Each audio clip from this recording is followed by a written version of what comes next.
Tonight, support workers on strike. We are the foundation of the college. We keep the college running. Pickets outside Conestoga College as employees call for more job security. We can't guarantee that there can be no cuts going forward. It's just simply impractical. What it means for students at the start of a new semester. Charges laid after a fatal crash at a Richmond Hill daycare. Her friends were there. Her friends got injured. A grieving community still wondering how and why this happened. And fast growing, but losing a sense of belonging along the way. If we aren't connected with one another and we aren't connected with this place, it's going to be harder to feel like there's a reason to be caring about these bigger issues. Why Waterloo Region may need to focus on community spaces when charting the future.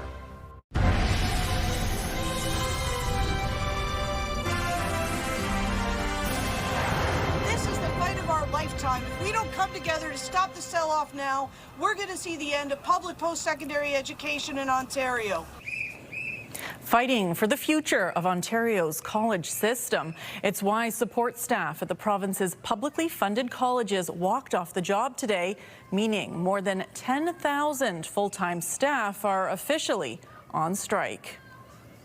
Good evening. Conestoga College is among the 24 Ontario public colleges whose support staff are now on strike. The union representing those workers and the College Employer Council failed to reach a new contract agreement. Better wages, benefits and job security are the main points of contention. Let's get right to CTV's Spencer Turcott, who is back from the picket lines. And Spencer, we should make it clear, despite the labor action, Conestoga campuses do remain open. They do, but some interruptions are happening as a result. Transit to and from the colleges had to adjust because of the picket lines, and while classes continue, some moved online today. September is usually a busy time on campus at Conestoga, this time for a different reason. Approximately 600 support staff at the college are on strike, along with those at Ontario's other public colleges. The Ontario Public Service Employees Union failed to reach a new contract agreement with the College Employer Council before the midnight deadline. Nobody wants to strike. Nobody wants to be out here. It's like we're all struggling as it is. Vicky Poirier is the president of the union representing support staff workers at Conestoga College. Around 180 support workers were recently laid off or reassigned at Conestoga. They include technicians and technologists, clerks, assistants, analysts, tutors, and facilities operators. The union said more cuts could be coming due to inadequate provincial funding, a tuition freeze, and the federal cap on student enrollment. All this work is still there, and my members are burnt out. In addition to better job security, the union is looking for better wages. What the College Employer Council offered during negotiations doesn't cut it. 2%, that's for milk. That's for milk, not for your support staff or your people that are actually doing the work. The College Employer Council calls the union's demands unacceptable. They responded late Tuesday night, rejecting our offer and continuing to maintain those what we call poison pills. The Employer Council has said the union's demands would expose colleges to more than $900 million in additional costs, although the union disputes this figure. We can't guarantee that there can be no cuts going forward. And it's just simply impractical. It would bankrupt colleges. For now, Conestoga campuses and sites remain open, but getting there may be a bit tricky. Grand River Transit alerted riders Thursday morning that they will not be servicing stops on the Dune campus or the Cambridge Fountain Street campus because of the picket lines. As you can see, I walked a long distance to this place, and which is not what I planned for. If I wanted an exercise, maybe I would have done it in a more appropriate way. Classes continue, but some courses have seen adjustments. One of our classes moved to online class because of the strike. And while the learning continues, the union warns doing so without support staff is a slippery slope. We are the foundation of the college. We keep the college running. And we should note childcare centers at the Dune campus and Driftwood Park will be closed during strike action. All other childcare centers remain open. Krista. CTV's Spencer Turcott reporting for us live tonight. Thank you, Spencer. Time for a check on the weather. Let's head over to Alexandra Pinto now. Alex, calendar says mid-September, weather midsummer. Yes, definitely feeling like midsummer. And we still are in summer technically, so we are enjoying the warmer weather and all that sunshine we've been seeing this week. Today was no exception. That sun shining out in the sky there, and definitely feeling just a little bit above seasonal, which technically we are. We hit about a high of 25 degrees or so today. When we look at our satellite and radar map, we're not seeing too much activity, mainly clear conditions.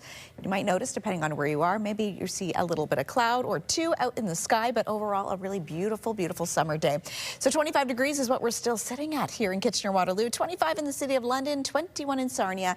And if you are by the water, Goderich, 19 degrees, about an hour or so. You were sitting at about 20, so slowly going down ever so slightly there. But overall, yes, beautiful conditions for us today.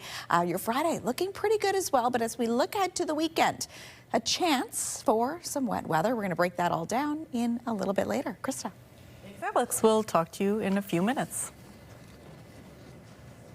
Shock and sadness outside a Richmond Hill daycare after a devastating crash. People are now trying to come to terms with the tragedy that unfolded there yesterday afternoon. A toddler was killed and several other children were injured. Today, police announced the driver is facing charges. CTV's Janice Goulding reports. Grief-stricken members of the community came bearing flowers. She goes to the school. Her friends were there. Her friends got injured. This little girl unscathed, but friends of hers among the injured. It's horrible. Like, they're little kids, right? I mean, why would someone do that to little kids? Pain and shock reverberating through this Richmond Hill neighborhood as one by one people came bearing stuffed animals, flowers, and cards with messages like, "Our prayers are with you." Oh my God, I'm a mother. I couldn't see the video. I didn't want to open it because I feel like I would get too emotional, too sad. It was around 3 p.m. yesterday when a black SUV plowed through a rear window of the First Roots Early Education Academy in Richmond Hill, crashing clear through from one side of the building to the next, only stopping when the vehicle smashed through the front window and hit a shed still surrounded by shattered glass today. You know, we saw the sirens going by and all the emergency vehicles, wondering what it could be, but this was the last thing, the most devastating thing it could have possibly been. The devastation immense. A 1.5-year-old boy would lose his life. And my 11-month-old on the wait list in this daycare. When you heard that this had happened, what went through your mind? For the mother of this child. It's just sad. The daycare had 96 children inside, and 6 more between the ages of 1.5 and 3 years old would be injured, including 2 who remain in critical condition. 3 staff members were also hurt in the incident. I just can't imagine what these families are going through and the support that they will be needing in order, especially with the little boy who passed away. While police say they do not believe the accident was intentional, the driver, a man in his 70s, has now been charged with 1 count of dangerous driving causing death and 2 counts of dangerous operation causing bodily harm. Whatever it is, I cannot characterize it in any other way than being a freak accident. Just kids sitting behind these glass windows, just doing their own thing. The last thing on their mind is a car, an SUV, running them over. Those who worked with those injured in the crash, meanwhile, posted a message on social media. The daycare describing staff's heartbreak, adding, "Our heartfelt condolences go out to the family during this incredibly difficult time." That was CTV's Janice Goulding reporting. Just 2 days after Barrie's mayor declared a state of emergency to tackle encampments, the city is working to dismantle a downtown site. The teardown began this morning at the encampment on Mulcaster Street. Officials say 44 people were experiencing homelessness there, and 23 have been connected to housing or other accommodations so far. Barrie Mayor Alex Nuttall says he's ordered the state of emergency around encampments on Tuesday to address what he calls growing safety concerns, damage to municipal property, and the ongoing toll of the opioid crisis. He indicated more sites are also on the teardown list. There's lots of space available for those who are needing a bed or needing a room and needing the helps and supports to go forward. So this is, 1 day or 2 days, 3 days in. This is going to take months, as I've said. There are far too many people without homes, without access to safe, stable housing. What we have to understand is that encampments themselves aren't the issue. They're a symptom of the issue. The issue is a lack of housing, a lack of affordable and deeply affordable housing. According to Simcoe County data, there are 720 residents experiencing homelessness in Barrie who are outside of the shelter system. An extensive manhunt is underway in the United States right now, trying to track down the person who killed conservative commentator Charlie Kirk. Today, the FBI released a photo of a man they call a person of interest. CTV's Joy Malbon has the latest. Oh my God. Go, run. Charlie Kirk was taking questions on a Utah college campus about mass shootings when police say a single shot was fired. Authorities say the right-wing commentator and fierce ally of Donald Trump was targeted. The powerful leader of a conservative youth movement shot and killed in full view. The FBI releasing this photo, a person of interest, they say, who appears to be of college age and seemed to blend in with the crowd. Police are also confident they have good video footage of the person they believe to be the shooter. We were able to track his movements as he moved to the other side of the building, jumped off of the building, and fled off of the campus and into a neighborhood. The FBI also found what they believe is the murder weapon, a high-powered bolt-action rifle. That rifle was recovered in a wooded area where the shooter had fled. Investigators have also collected footwear impression, a palm print, and forearm imprints for analysis. There is heartbreak and fury over escalating political violence in this country. The president lashing out last night. For years, those on the radical left have compared wonderful Americans like Charlie to Nazis. And this morning, marking 24 years after the September 11th terror attacks, the president remembering the young father and husband, awarding Kirk with the Presidential Medal of Freedom. Charlie was a giant of his generation, a champion of liberty, and an inspiration to millions and millions of people. The FBI is offering a reward of $100,000 for any information that will lead to the arrest of Charlie Kirk's killer. Joy Malbon, CTV News, Washington. And there is a Canadian connection to the Charlie Kirk killing. A man who was in Toronto at the time was misidentified as a suspect by a fake social media account. CTV's Adrian Gabriel has the shocking story. Michael Mallison went from watering his plants to receiving a flood of threatening messages on social media. Calling me all sorts of names. And your daughter was receiving messages as well. Saying if Michael Mallison is your brother or father, then this and this is going to happen. Following the shocking shooting in Utah, this fake Fox News account on X posted the Charlie Kirk shooter confirmed to be Michael Mallison with a photo of the Torontonian. Michael, you see your name and your photo linked to an assassination in the United States. Your initial reaction? Shock and horror. I've heard horrible things about people having their identity stolen. Quickly, photos of Mallison taken from his social media pages started to circle the internet. Even Grok, the AI chatbot on Elon Musk's X, alleged that Mallison was likely the suspect arrested in the shooting. Michael, where were you yesterday at about 2:20 Eastern Time? Actually driving around. We had a busy day. My wife and I went to Yorkdale and then to another store looking for luggage. Mallison has had legitimate concerns for his safety. The allegations from a fake account, another reminder of a growing lack of verified content on social media sites and the real-life consequences. They are allowing things to slip through on their platform, and they don't put in enough safeguards to prevent things like this from happening. I'm just a quiet, normal guy, ordinary guy. I have no need for any publicity, thank you very much. Mallison has contacted local authorities out of concern, and he's sharing his story in hopes of spreading factual reports that he has no association with the assassination of Charlie Kirk. Adrian Gabriel, CTV News, Toronto. A reminder to start your day in the know with our CTV News Kitchener newsletter. Get the best local content from CTV News straight to your inbox. We've got today's top stories, the latest weather forecast, and some must-see videos. It's all in one place, and you can sign up now at ctvnewskitchener.ca. Still to come on CTV News, making sure growth doesn't come at the expense of feelings of belonging. What this year's Vital Signs report says about ensuring people in Waterloo Region have a connection to their community. Karis Mapp has that story after the break.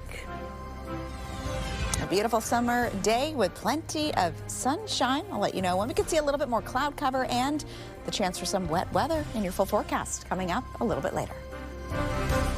Download the CTV News app and stay on top of local stories as they unfold. We go to a dramatic scene unfolding. Customize your feed and watch live wherever you are. ctvkitchener.ca, your home for news. When you see it happen, send it to CTV News. Text 10400. From your screen to ours. Text 10400.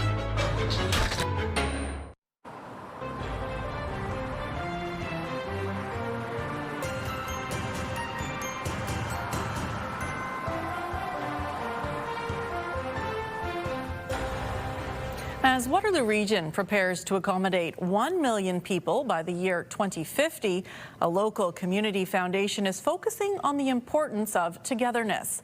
Findings from this year's Vital Signs report highlight the need for social infrastructure, saying it is as important as physical infrastructure.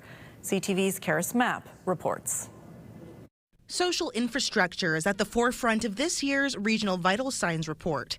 The findings, released by the Waterloo Region Community Foundation, show rapid population growth has led to a loss of belonging. We've been growing so fast that maybe we haven't been investing enough in these pieces of social infrastructure. So the report was an opportunity to say, where are we? What are things that we do really well that we can be proud of? What are some things that are still fragile that need some help? Over the last decade, Waterloo Region has welcomed more than 170,000 new residents, 114,000 in the last 5 years alone.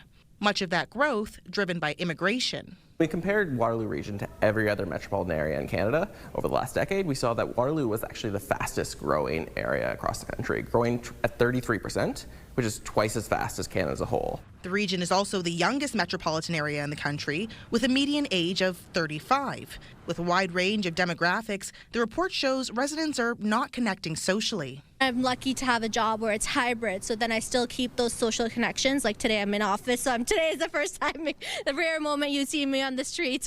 There's less people going out at night, and not that it's about alcohol, but socializing. There's less people going out and socializing. The report also shows less than half of residents are highly satisfied with their lives.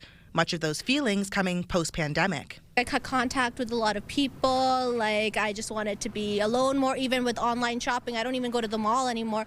The proposed solution, highlighting social infrastructure to bring people together. We're building housing, we're building roads, and we're building power grids and sewer lines, and that's great. But if we're just building stuff, we're going to miss how to grow as a community. Some suggested places to reconnect include parks, libraries, or recreation centers. With the population expected to hit 1 million people in the next 25 years, a sense of community is crucial when tackling issues like homelessness. If we aren't connected with one another and we aren't connected with this place, it's going to be harder to feel like there's a reason to be caring about these bigger issues. Karis Mapp, CTV News, Kitchener. Now to the fallout from a CTV News investigation. Crown prosecutors have dropped charges against 2 car salesmen accused of selling stolen cars. It comes after W5 showed some of the charges just didn't add up. CTV's John Woodward reports. Mr. Bachnick, the Crown has no reasonable prospect of conviction. That message from Crown prosecutors a relief for Harris Bachnick. He's now won his fight with the criminal justice system. It was botched from the word go. Bachnick and fellow car salesman Fatty Zito faced almost 200 charges between them out of Project Warden.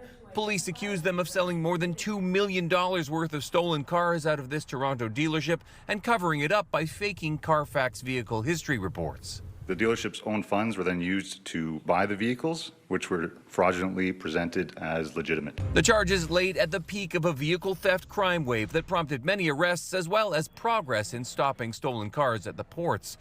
When W5 did the homework with the dealer's records, we found evidence some cars were stolen, at least 3 buyers who couldn't get insurance, and 12 cars whose vehicle identification numbers were listed as being exported out of Canada before they were sold in Toronto. We also found proof that those Carfax reports could not have been altered.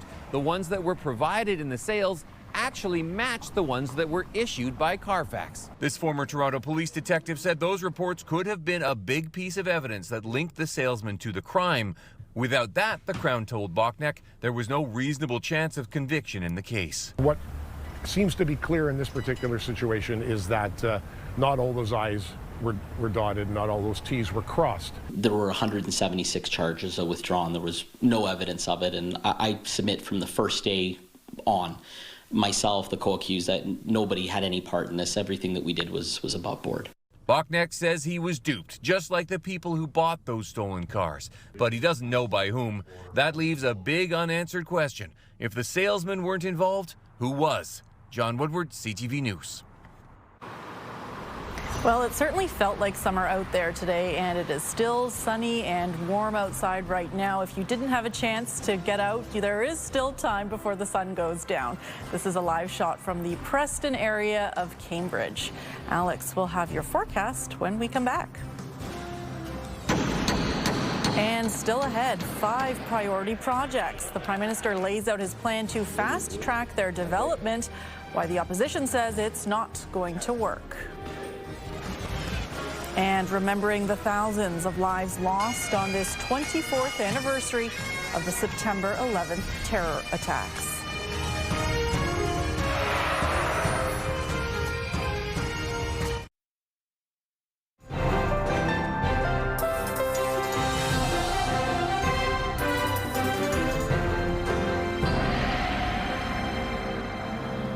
Well, it was a stunning day out there, Alex, and I'm ready for more of it. Is more coming? Well, I mean, in terms of feeling like this warm up, we've been really lucky this week, and we're kind of getting back into like those overnight seasonal lows, like where we should be too. So it feels a little bit warmer, and hopefully it'll stick around as we look ahead to next week, because fall is right around the corner, but we still have another week of summer to enjoy. So fingers crossed that Mother Nature plays nice with us. But as we take a live look outside this evening, yes, beautiful, beautiful conditions. We're enjoying lots of sunshine, nice blue sky, mainly clear conditions, and not too much wind out there either. So maybe you want to enjoy some dinner on the patio or your deck this evening. Yeah, this might be the nice night to do it as we enjoy these slightly above seasonal. We are a little bit warmer than we should be for this time of year, but I'm sure many people are not complaining. I don't know if this is the camera, but I don't want to say leaves are starting to change, but we're definitely noticing some leaves are changing earlier and earlier. So over the next several weeks, though, we should get some nice colors, especially getting into the official start of fall. So getting into your rest of the evening hours as we look at our future cast, mainly clear conditions expected. We could see a little bit of that cloud cover start to build up on and off as we get into the overnight, but then expected to clear once we get past midnight. So overall, not too bad. Even for your Friday, more sunshine is in store, but I just want to stop it here for Saturday. Especially getting into the afternoon. This is when we could see a little bit more cloud cover start to roll in and some potentially scattered shower activity. London, Sarnia, you could see rain on and off, a little bit heavy at times. Not expected to be a complete washout. For us here in Waterloo Region, we're seeing about a 60% chance or so. So our high today, 25, but we've just gone down a degree. We're sitting at 24 degrees right now here in KW. 25 in the city of Hamilton, 23 if you are in the city of Toronto this evening. Our expected high for today was supposed to be 24, but yes, we did go up a degree, so we did hit 25 degrees, slightly above seasonal for this time of year. Record high, 33 degrees. That was set back in 1931, and it was on this day, 1917, we saw an overnight record low of just 1 degree. So getting back into the overnight lows, we are back into that seasonal territory compared to what we saw earlier this week. Over the weekend when we were in the single digits, we should be sitting around 10, and tonight's expected to drop down to 10 degrees. So right where we should be. That sun now rising just before 7 o'clock in the morning and setting 7:40 p.m. So getting closer to that 7:30 mark, which is hard to believe. So overnight, partly cloudy conditions, but it is expected to clear once we get closer to midnight. So pretty nice conditions overall. For tomorrow, 25 degrees. That is our expected high with plenty of sunshine. We could see a little bit of increase in cloud, though, start to develop once we get past 12 o'clock or so more so in the afternoon. And that UV index considered to be high, sitting at about a 6 once again. We've been sitting at that UV index for 6 pretty much all week this week. So over the next several days, so tomorrow, high of 26 expected. So again, Saturday, that's when we at this point could see some potential chance for some showers. We're reading about 60% chance at this point, and expected to be a bit more of a cloudy day for us here in Waterloo Region with a high of 24 degrees before that sun is expected to make a return for your Sunday. For Lambton, Kent, and Essex, mainly sunny sky for you with a high of 26 in store. Honestly, your weekend looking pretty nice as well. Mix of sun and cloud for Saturday and plenty of sunshine and a high of 28 for your Sunday. So definitely still feeling like summer for you. And southern Georgian Bay, mainly sunny, high of 21 too. We're getting in back to the double digits in terms of the overnight lows. 15 degrees it should get down to for your Friday. And then a 60% chance of showers we're seeing for your Saturday, but cloud cover could clear later in the day with a high of 23 degrees. And also lots of sun potentially in store for you as we look ahead to wrap up the weekend. And here is tonight's weather. Watch your picture, a stunning sunset shot taken by Allison Wyatt. Allison says she's lucky to witness these sunsets on a regular basis after moving to Concardant from Kitchener back in 2010. So thanks so much for sharing this and being tonight's weather watcher. I've got to say I'm a little bit jealous that you get that view every morning and evening and get to really enjoy those sunsets. That is stunning. Yeah. And as somebody who is not ready to let summer and those beautiful sunsets go, I'm liking all those 20s in the forecast for the next few days. I know, we were kind of joking. This is, you know, typical September where we kind of get a little bit of a dip and then we get it warm up again. But yes, like you, I'm sure many of us are not complaining about that. We will enjoy it for as long as it lasts. Thanks, Alex. Thank you. The Darlington Nuclear Facility in Ontario will be home to the first operational small modular reactor in the G7. This is one of 5 major projects announced by the federal government today. CTV's Abigail Beeman reports. Mark Carney tried to drive home his message. It's a single point of contact to get nation-building projects built faster. Announcing the first 5 projects and more in development, led by a former energy executive at the newly opened Major Projects Office. To get to one project, one review, one decision in a 2-year time frame will set Canada apart globally. The Prime Minister acknowledged several are already further along, like LNG and Kitimat. He says in all cases, engagement with Indigenous groups is very advanced, and within 5 years. Yes, some of those projects, shovels will be in the ground. But the opposition leader points out no shovels yet. He's not permitted a single major mine, pipeline, nuclear plant, or anything else. What he's done today is announce that he's going to send an email to an office that isn't even fully staffed up yet, which will one day consider possibly approving 5 projects. This is pathetic. As for money in a new spend less, invest more environment, the Prime Minister says being more efficient doesn't cost much. It's not clear how much Ottawa will spend otherwise. We expect with the vast majority of these projects that federal dollars will catalyze many multiples of private dollars. CTV News asked the Prime Minister what success looks like. He said in part it's about changing attitudes so people believe Canada can build big. The next list of projects, he says, will be out by the Grey Cup. That's November. Abigail Beeman, CTV News, Edmonton. Meanwhile, the leader of the federal Conservatives was in Toronto today for an announcement on public safety. The Tories will introduce a new bill in the House of Commons called the Jail Not Bail Act. Judges will no longer be required to release the accused at the earliest opportunity under the least onerous conditions. It will introduce a new major offenses category that requires anyone accused of sexual assault, firearms offenses, kidnapping, human trafficking, home invasion, robbery, extortion, arson, and other serious charges. They will then have the onus on them to prove that it is safe to release them on bail.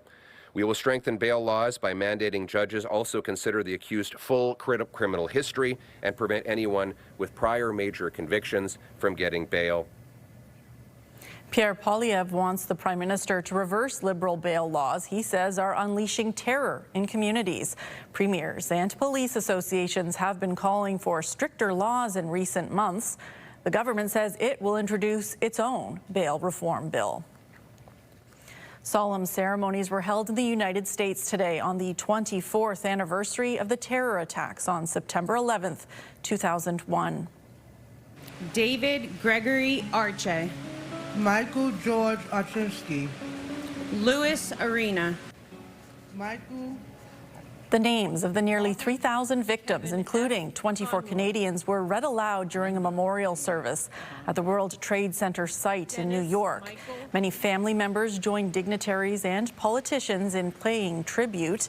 There was also a commemoration at the Pentagon, which was also attacked. On that fateful day, savage monsters attacked the very symbols of our civilization. Yet here in Virginia and in New York and in the skies over Pennsylvania, Americans did not hesitate. They stood on their feet and they showed the world that we will never yield, we will never bend, we will never give up, and our great American flag will never, ever fail. 184 service members and civilians were killed in the attack on the headquarters of the U.S. military. Commemorations were also held today at the Flight 93 National Memorial in Shanksville, Pennsylvania.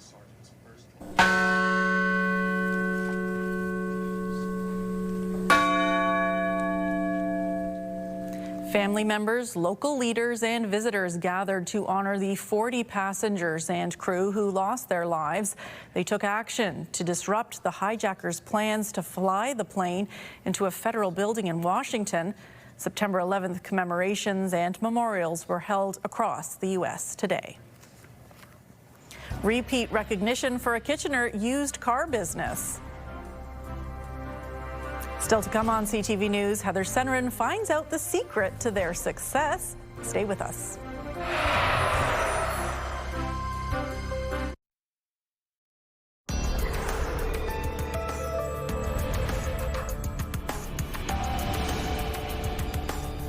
Canadian shoppers now have the opportunity to access a slice of a $500 million settlement related to allegations of price fixing on bread.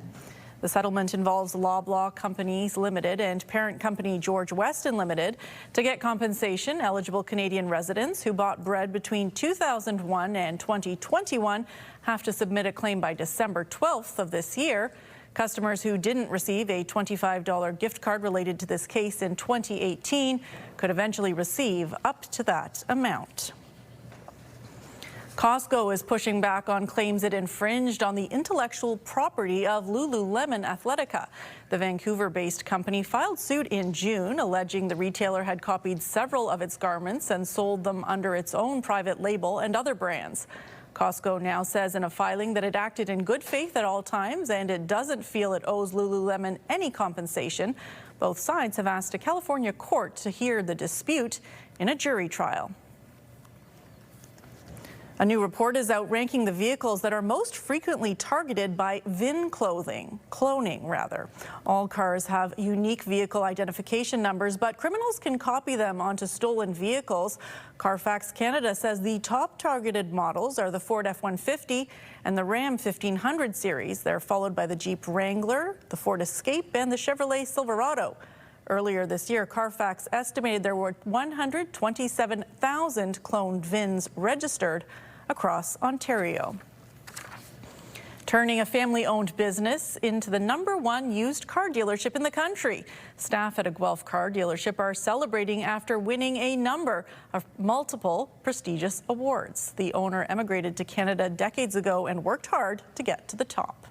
CTV's Heather Senerin joins us live with more. And Heather, the dealership has been around for more than 3 decades, but it went through changes over the years. Some may know it as Most Wanted Cars by Theo Motors in Kitchener, Krista, but now there's 2 locations. The owner says he's proud of what he and his team have accomplished, but he came from humble beginnings.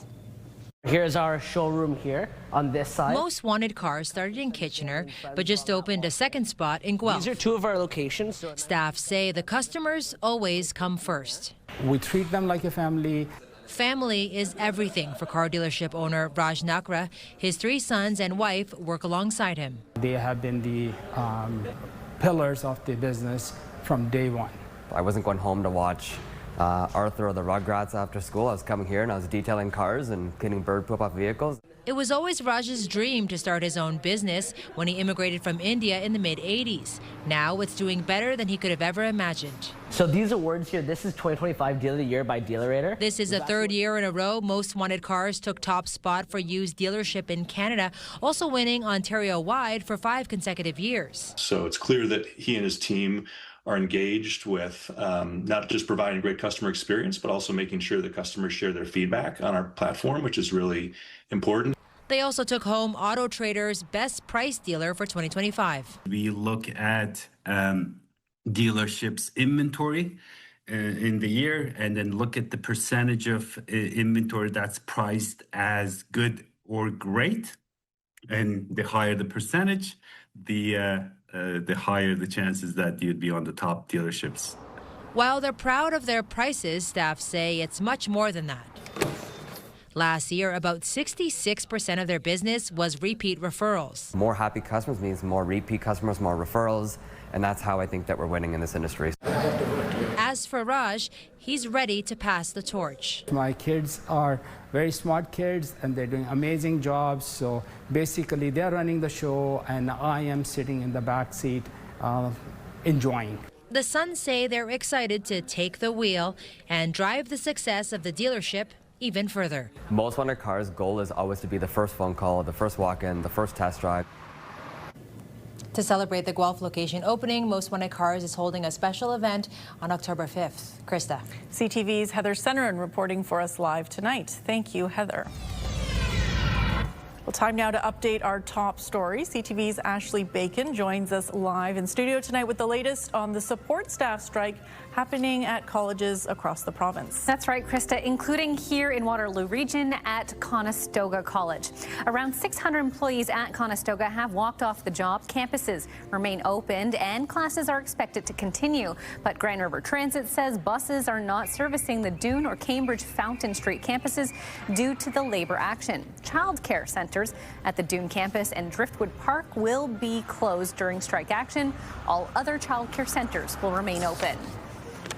Shock and sadness outside a Richmond Hill daycare after a devastating crash. A toddler was killed, several others injured. The collision happened yesterday. The daycare had 96 children inside, 6 injured, including 2 children who remain in critical condition. 3 staff members were also hurt. Police say they don't believe the crash was intentional. The driver, a 70-year-old man from Richmond Hill, has now been charged. And over on our website, Ashley, our digital news team has a warning from Brantford Police. That's right. It's about a recent online rumor about a sexual assault at a public park that was false. Now police are warning residents not to spread misinformation before getting the facts straight. For more information on this story, you can scan the QR code on the bottom left of your screen to get the story on your CTV News app or to download the app right now. You can also visit our website, ctvnewskitchener.ca. Krista.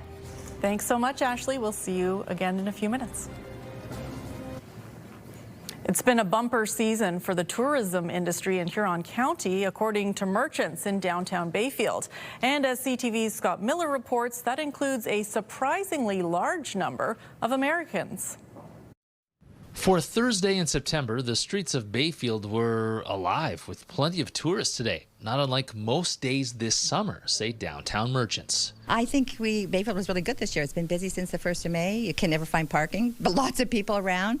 Lots of American tourists I found this year come up on their boats for the day, touring around. Canadian travel to the United States is down 34% this summer. But according to Leslie Whitlock of Leslie's of Bayfield, more American tourists than she expected to see came to Bayfield this summer. Political tension or not. Lots of U.S. visitors. We're always happy to see our U.S. friends. And yeah, it was great. But just up the street, another business owner said they hardly noticed any Americans coming into their stores this summer. We get a lot of people coming from Calgary lately. From Calgary, and then we get a lot from Toronto and Kitchener, the bigger cities. They're coming in. But yeah, as for the Americans, no, not very much. We didn't see them very much this year. But in all, it was still a pretty good season. While they may not be able to agree exactly where the tourists came from, business owners here in Bayfield can agree on one thing. It was a great season to own a business in Bayfield. I noticed a lot more cars, I noticed a lot more traffic, and I just noticed a lot more people walking around.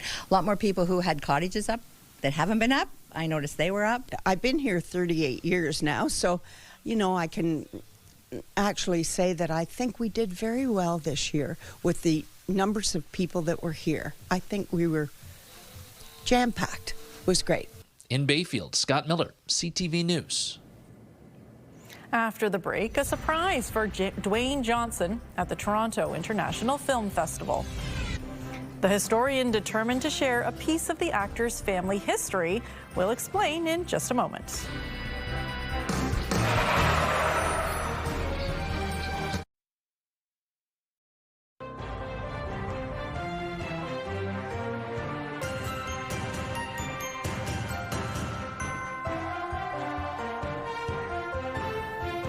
We are into the home stretch of the Toronto International Film Festival, but there are still plenty of movies to see and stars to spot. CTV's Andrea Case has more. When Dwayne Johnson arrived for his TIFF in Conversation event at the Royal Alexandra Theatre this week, he had no idea what was cooking or who was waiting for him on the other side of the barrier. Andrea, I had a dream, as Martin Luther King would say. In the crowd, Pamela Houston from the Ontario Black History Society. She was on a mission. I said to the young people, when Dwayne gets out of the car, call him Dewey, because that's his family name. Nobody knows that. So he stopped and turned around because Dewey. Then they said, "Your dad, your dad." Dwayne looked at the banner and he held his heart. Then he walked through the gates that are blocking people so he can have a better look at his dad. In 2015, the OBH created a Black Athletes in Sports exhibit, and in their archives, an audio recording of champion wrestler Rocky Johnson. And I'm very proud that I was the first Black Canadian heavyweight wrestling champion ever was. Wow. And I'm very, very proud of that. If I can do it, other people can do it too. Rocky died in 2020. He was born in Amherst, Nova Scotia, and oh yes, he just happens to be Dwayne "The Rock" Johnson's dad. Also in the crowd, David Rosen. And by the way, I'm your cousin David. How you doing? Good to see you. He got out of the car. I shouted that I was his cousin. Within a couple of minutes, he came over, shook hands. He was very gracious, and I really truly feel we made a connection, and that this is not the last time that we're going to see each other. And then I handed him the DVD and USB with my phone number, I mean the work number, address and everything, and he just went, "Thank you very much." On a scale of 1 to 10, the chances of him and I seeing each other again is a 10. I'm still in awe. That's all I can say. Houston is hoping the next time Johnson makes a trip to Toronto, it'll include a stop at the Ontario Black History Society. Andrea Case, CTV News. And I'd like to think The Rock's response was, "You're welcome," from Moana. Let's check in with the national news team now for a look at what's coming up later tonight. Tonight, Mark Carney's first wave of major projects. How can we do it bigger? How can we do it faster? Well, the Prime Minister promised to fast track and where, plus the impact on provinces and Indigenous leaders. Later on CTV National News. Well, you're still sitting in the 20s for your Thursday night. We'll take a look at how your morning is looking in Wake Up Weather coming up after the break. It's Jeff, KP, and Backstage Ben in the morning. 3 awesome people that want to start your day or finish your overnight shift. You'll laugh, you'll text, you'll call, you'll scratch your head, and maybe even beat Backstage Ben. Weekday mornings from 5:30 to 10. Listen live on the iHeartRadio app or at 105.3 Virgin Radio.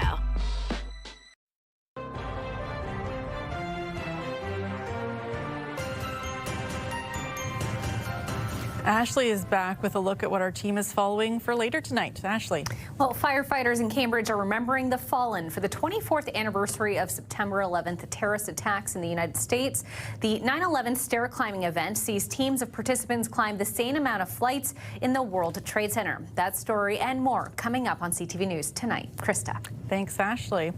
And Alex, this is always the challenge at this time of year. How do we dress tomorrow morning to be prepared for all the weather that is to come? Yeah, especially this week too. We are dressing in layers, and that's what we're just used to, right? We're Canadian, and that's what, you know, has come to be and what we are used to, especially when it's chilly in the morning. And then look at what we are dealing with right now, 24 degrees with that sunshine. So when we look at your wake up weather, some fog patches expected to start the day. 6 a.m. we're going to be sitting at 11 degrees. So yes, maybe a light flannel shirt, not quite a coat, I would say, but maybe a sweater to layer up or so. By 10 o'clock, we should be at mainly sunny sky and sitting around 17 degrees. So already seeing a little bit of that warm up. Looks like a pretty good way to end the work week. Not too bad. All right. Well, finally for us tonight, a zoo in Cologne, Germany has welcomed a new arrival. This giant anteater cub made its public debut today. It was born on August 28th, but its sex has not yet been determined. The young animal usually makes itself comfortable on its mother's back. Their coat patterns blend together, making the cub barely visible. Giant anteaters are an endangered species. And I was going to say, with that video, I couldn't see it for a half second there, but that's pretty neat to see. It is. Gotta love the baby animals. They never disappoint. Big fan. Thank you for watching this evening. Don't forget to check out the CTV News app for news anytime. I'll be back here tonight. Take care.